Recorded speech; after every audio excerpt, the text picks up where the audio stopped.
కడప జిల్లా పులివెందుల నియోజకవర్గంలో రైతుల పొలాల్లోని కేబుల్ వైర్లను, ట్రాన్స్ఫార్మర్లోని కాపర్ వైర్లను దొంగిలిస్తున్న ముఠా గుట్టును పోలీసులు రట్టు చేశారు. ఇంకా లింగాల ఎస్ఐ అనిల్ కుమార్ నేతృత్వంలోని పోలీసులు మురారి చింతల క్రాస్ వద్ద 3 నిందితులను అరెస్ట్ చేశారు. వారి వద్ద నుండి 2,85,000 విలువ చేసే కాపర్ వైర్ను స్వాధీనం చేసుకున్నారు.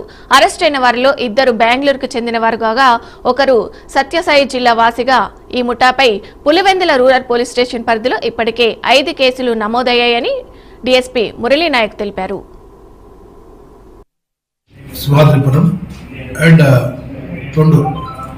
ఈ పరిసర ఈ 3 మండలాల్లో కొన్ని ట్రాన్స్ఫార్మర్లు పాల్గొట్టి అందులో ఉన్న కాపర్ వైర్ను తీసుకోవడం, బయట అమ్మేయడం ఒకటి.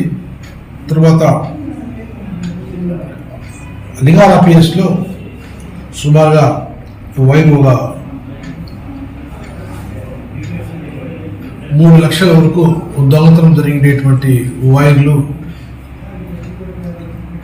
దాని మీద కేసు నమోదు చేయడం జరిగింది. ఈ ట్రాన్స్ఫార్మర్ కేసులు అండ్ ఈ వైర్ చోరీ కేసులో సంబంధించిన కేసు నమోదు చేసి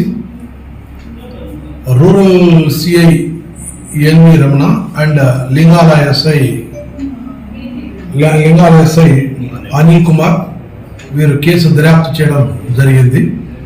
దర్యాప్తులో భాగంగా ఈ చోరీకి సంబంధించినటువంటి ఎవరు పాల్పడినారు అనే దాని కోణంలో దర్యాప్తు చేసుకుంటూ పోతా ఉంటే ఈరోజు ఈ జాఫర్ షరీఫ్ 37 సంవత్సరాలు,